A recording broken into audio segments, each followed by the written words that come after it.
My God, ang laki ng changes.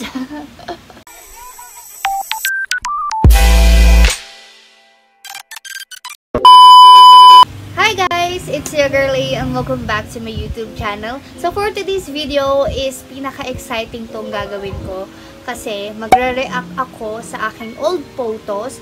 So ayan, yung pinaka tinatago-tago kong pictures ko nung kapanahunan ni Kopong-Kopong, charot. Yung mga tinatago kong mga pictures ko na pangit talaga ako, literal, na ayun, makikita niya na. So ready na ako mabash or ready na ako ma-judge. So ayun guys, before we get started, so don't forget to subscribe and keep on watching. So, okay, let's start with my first picture na ipapakita ko sa inyo. So, itong picture ko, taasan ko yung brightness, guys. Sorry, guys, sa cellphone ko, kanina lang nabasag siya, so naapakan. So, ipapakita ko yung una kong pictures. So, ito, guys, when I was a kinder. So, okay, yan.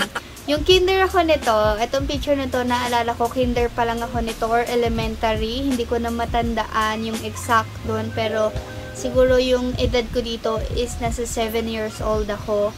Tapos ayan, uhugin pa si ate mo, girl. Kasama ko yung lola ko dyan. So ayan, nung bata ako niyan, sobrang mahiyain ako and everything. Sobrang, kahit naman up to now, so yan, talaga nabago sa akin yan. Tapos elementary ako, guys. Ito na ako, oh. Ayan, natuto nang mag-selfie si ate girl. Pero yung mga cellphone nun, diba dati? Yung konti lang kasi yung picture ko nung elementary kasi diba hindi naman uso yung selfie dati. Kaya hindi ako nakapag-ipon din ng mga pictures nun. Tapos hindi ko rin matandaan or hindi ko na itanong sa mama ko kung meron ba kami mga photo albums kaming mga bata or may mga yung baby kami. Alam ko wala. So, ayan, hindi ko siya mapapakita. And then, ito ako nung first year high school, girl. So, ano ba? Hindi kita. Ayan ako nung first year high school. Itong mata ko dyan, guys, hindi siya literal na contact lens. So, ito yung editor dati na nauso nung high school kami. Yung Shushu ba yun? Hindi ko matandaan. Pero yung nag-edit niyan is yung best friend ko, si Rachel. So, ayan. First year ako niyan. Tapos, ito pala nung elementary ako. Elementary din ako, guys. So, shot to sa webcam namin. So, ganyan yung itsura ko talaga. Parang ang liit. Tapos, ang liit na mukha ko, I swear. Tapos pala dati, guys, so, nung elementary ako, sobrang liit ko. So, yun din. Yung height ko, sobrang liit ko. Tapos, yung skin ko, sobrang negra ko. And, ayun. Tapos, nung elementary ako, guys, sobrang arte ko na nun. I mean, pag ako lang, maarte ako. Like, ang hilig ko na sa makeup noon. Nagli-lipstick na ako ng ganyan. So, ayan yung proof, guys. Naka-blue lipstick ako dyan. Yan, i-show ko na yung picture niyan eh. Naka-blue lipstick ako dito. And yung lipstick na to, guys, ginamit ko, expired na pala siya. So, buti hindi ako sensitive or hindi sensitive yung skin ko at hindi pumutok yung labi ko. So, itong picture na to, guys, sa Digicom to. Sa Manila pa to, yung taga Pasay pa kasi kami dati. Tapos, ayan yung picture ko. Parang yung picture ko dito, parang gusto ko paliguan yung sarili ko at gusto kong bihisan. Kasi ang dumis niya. Tapos, ma-eyebags pala talaga ako dati. No? Wala, nakakatuwa lang tignan yung mga old photos. Kasi habang tinitignan ko yung mga old photos ko dati, parang bumabalik sa akin lahat yung memories, ganun. Wala lang, masaya. Tapos guys, ito na yung high school ako. High school ako niyan, first year high school. Lumipat na kami dito niyan sa Cavite. So, dito na kami nakatira. Tapos, ayan, mahilig na mag-selfie mo si ate girl. So, ayan yung sa sa old room ko, guys. Ayan siya. So, namimiss ko yung, dati kasi ang hilig ko talaga magkulong sa kwarto para lang mag-picture, para lang mag-video. So, ikukwento ko rin, guys, kung paano ko dito napunta. So, ayun, dati, nung high school ako, mahilig na ako mag-selfie, mag-isa, ganun. Tapos, pero sobrang mahiyain ko na nun that time. Sobrang hilig ko mag-selfie, sobrang hilig ko magsalita sa camera, pero hindi ko yun ina-upload. At, tsaka dinidelete ko rin yun. Kasi nung gamit ko nun dati, yung iPad, kapag nag-video ako guys, binubura ko siya agad pagkatapos ko mag-video kasi ayoko mapapanood siya ng ate ko, mama ko, or kahit sino sa pamilya ko kasi noon that time, share talaga kami ng gadgets noon. So, dati, hindi ako maarte sa skin ko, hindi rin ako maarte sa damit, kahit ano yung ipasuot mo sa akin, okay lang. Tapos, hindi rin ako maarte sa pagmumukha ko, sa balat ko, kahit saan. Talagang kung ano lang, parang yung typical na bata na kung ano yung pasuot mo, go lang ng go, ganun. Pero nung dumating yung, ito yung first year high school ako, ayan yung itsura ko guys. Yung buhok ko simula elementary hanggang nag-high school ako guys, talagang ginagamit ko pa rin palagi yung nakabangs ako. Kahit alam ko, minsan hindi na siya bumabagay sa akin, pero yung bangs pa rin. Kasi hindi ko alam kung bakit, pero nung elementary ako kasi, mahilig na akong pagupitan ng mama ko na nakabangs, tapos maiksi yung buhok. So, yun talaga yung parang signature na buhok ko. Na yun talaga ako nun. Tapos, ito yung second year na ako guys. Nothing change. Walang pagbabago. Ito guys, ang lakas ng loob ko mag-pink lipstick. My God. Nag-pink lipstick kaso nangingibabaw yung kulay ko dito. Like, ang itim mo girl. So, yan. Zoom. So, pink lipstick pa. Bright, guys. Bakit ka ganyan? Tapos, nag-third year high school na ako guys. Ito na yung pumasok yung, nauso na yung rebonding. So, nagpariban na ng buhok si ate mo girl. So, yung bangs ko is okay na siya. Hindi na siya pag-ganern. Hindi na siya pangit. Pero guys, ang nanonotice ko sa mga tinitignan kong pictures ko up to now, ang eye bags ko girl. Na eye bags pa rin ako. Tapos, tignan nyo guys, yung weight ko, hindi nagbago. Hindi ako mataba kahit nung bata pa ako. Ganito na talaga ako guys. Sobrang payat ko na talaga. So, please, don't judge me. Dito na rin, nung high school ako, dito na rin paunti-unti nag-i-start mag-change yung aking height, yung aking color, I mean skin color. Diyan na nag-start yung hair ko. Kasi guys, kung hindi ako nagkakamali, first year or second year high school na ako nagkaroon or nagkaregla. Kasi noon, parang nung pag nagkukwentuhan kami about sa menstruation ng mga best friend ko, sila daw is elementary pa lang is nagka-mens na sila. Pero me guys, high school ako nagkaroon ng mens. So hindi ko alam kung natural ba yon o what, kasi mahina talaga yung resistensya ko. And ayun, sobrang late ko na nagkaroon ng regla. So, ito na guys, medyo maayos na yung kulay ko. Medyo maayos na ako dito. Pabebe lang to. Ginaya talaga. Pabebe lang. Lagiging pabebe na ako habang patagal na patagal. So, ito guys kasi nag-start din ako ma-in love or nag-start din ako magka-crush nung first year high school ako. So, loyal ako noon. Sobrang loyal ko sa crush ko. Kwento ko ba yun? Story time. Tapos, ito na yung start na naging third year ako, guys.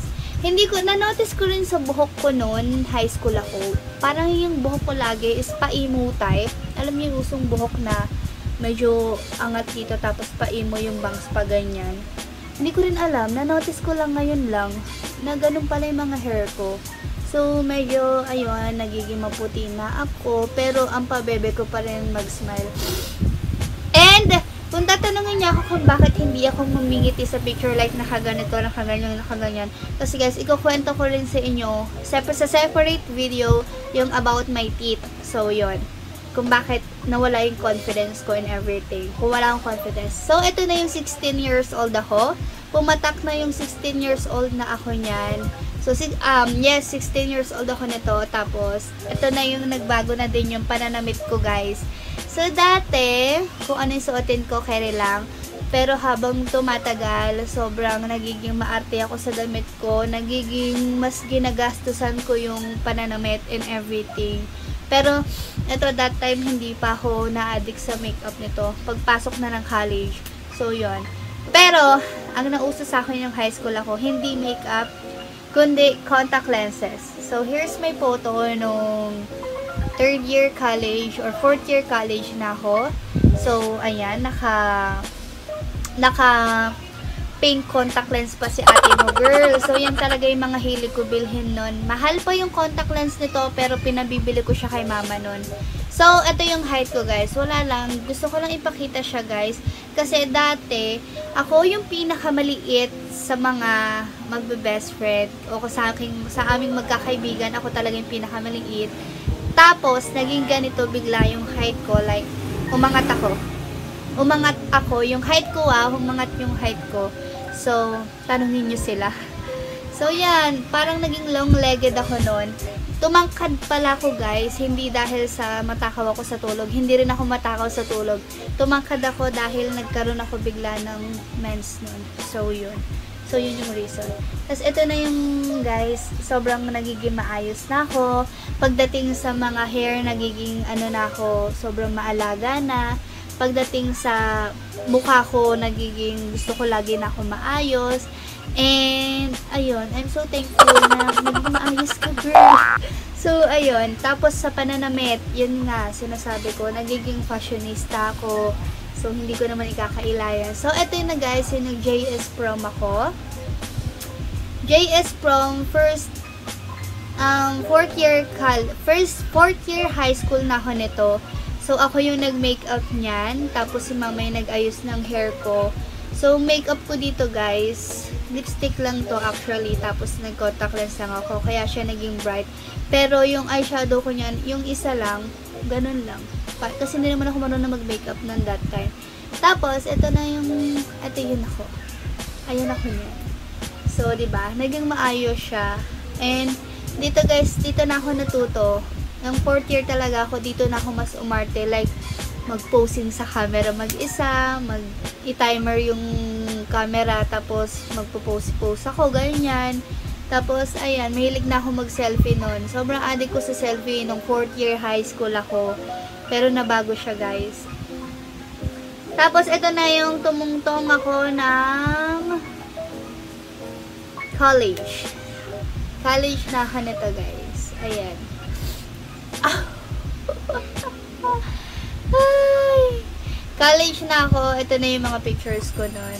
So, nag-glow up ako. So, sobrang daming changes ko pala dati. So, from batang paslit to wala lang naman.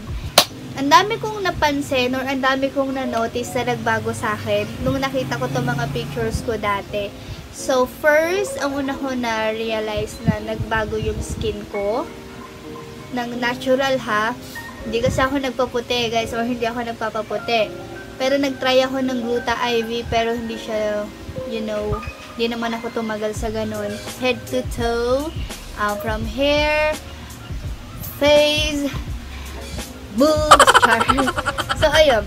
Ang nagbago sa akin, guys, is buti yung physical appearance ko lang, pero hindi nagbago yung ugali ko.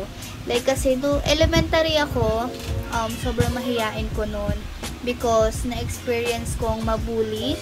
At, ayun, mula elementary ako, guys, nabully ako noon. Kinder to grade 4, nabully na ako noon. Doon ko na-experience yun. Kaya tamad ako pumasok noon that time. Tapos, saka ko lang na-enjoy mag-aral nung nagpumasok na ako ng high school kasi doon ako nagkaroon ng friends and everything. Pero, 'di ba, uso sa school dati yung mga introduce yourself, pero ako, guys, sobrang mahiyain ko. Like, hindi mo ako mapapasalita kasi ewan ko, sobrang minimal. Tsaka, yung teeth ko noon that time, hindi siya okay. Sobrang hindi okay. Ikukwento ko to sa separate video para rin maging open ako sa inyo about my teeth kasi conscious din ako. Yes, I admit na ang pangit pa ng teeth ko right now, but relax, guys. Ikukwento ko lahat. So, yun.